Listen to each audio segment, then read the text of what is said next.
Sa ngalan ng Ama at ng Anak at ng Espiritu Santo. Panginoon, isugo mo ang iyong espiritu at pagpanibaguhin mo ang muka ng aming mundo.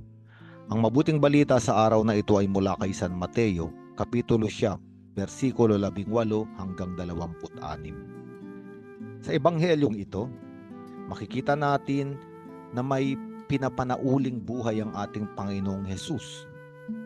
Isang batang babae na namatay. Siya ay anak ng isang pinunong Hudyo.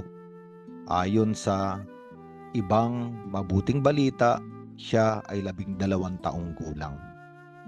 Ang isa naman ay isang babae na 12 taon nang dinudugo. Sinubukan niya na lahat upang siya ay gumaling, ngunit tila ba lalong lumalala ang kanyang kalagayan.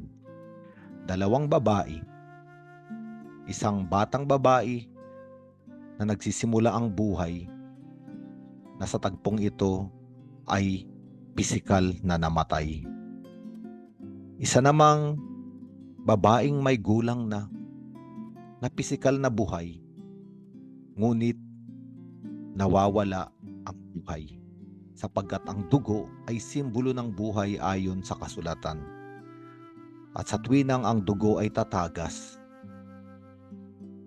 ang ibig sabihin ay buhay na nawawala, buhay na nasasayang.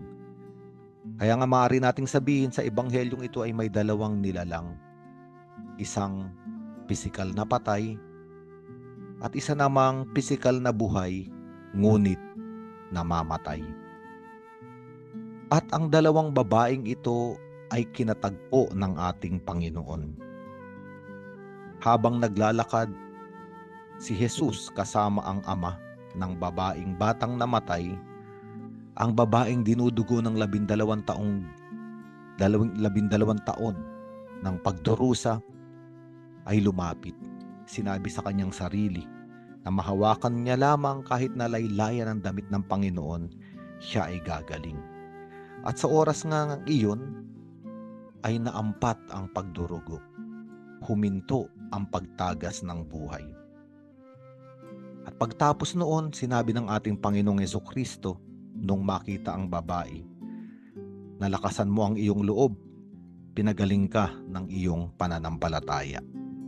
At nagpatuloy ang ating Panginoong Jesucristo sa bahay ng batang namatay. At sinabi niyang hindi patay ang bata, natutulog lamang. Kaya nang pagpasok niya sa silid, hinawakan niya ang kamay ng bata at ito'y bumangon. Sa ibang ebanghelyo, may ginamit na salita ang Panginoon at ang salitang ito ay talita kum. Batang babae, bumangon ka. 2 tagpo, 2 pagpapanibagong buhay, pagbabalik at pagpapanauli ng buhay. Isang taong humawak sa Panginoon at isang taong hinawakan ng Panginoon. Ang mahalagang bahagi ng mabuting balitang ito ay ang pakikipagtagpo ng ating makapangyarihang Mesiyas ng Panginoong Jesucristo sa 2 taong walang buhay.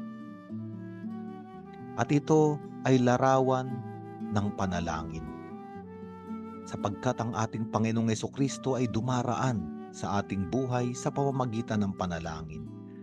At sa ating pananalangin, doon ay maaari natin siyang hawakan. Sa ating ding pagdarasal, tayo rin ay hinahawakan ng Panginoon. Ang pagdurugo ng babaeng ito ay may dahilan, malalim na dahilan, suliranin na nasa loob, maaring sugat, dahilan ng pagtagas ng buhay. At ito ang karanasan ng napakaraming nilalang. Marami sa atin ay may dinadala malalalim na sugat, may itinatagong madidilim na pagdadalamhati, mga pasakit na nasa kalooban na nag-aalis ng buhay, kahulugan ng buhay, lakas para humarap sa buhay. Sa panalangin, maaari nating gayahin. Maaari nating ulitin ang sinabi ng babaeng ito. Mahawakan ko lamang ang Panginoon, gagaling ako. Sa tuwinang tayo ay nananalangin, tayo ay nag-aantay sa pagdaan ng Panginoon sa ating buhay. At sa ating pananampalataya, maaari natin siyang hawakan, haplusin, sabihin natin, Panginoon, patigilin mo, paampatin mo ang pagkawala ng buhay, ng kahulugan ng buhay sa akin. At sa panalangin din ay maaari tayong hawakan ng Panginoon. Alisin ang ating kamatayan, muling ibangon, sapagkat ang Panginoon ay Panginoon ng bagong simula. Ang mga nakalugmok, ang mga nanghihina ay maaari niyang bigyang lakas.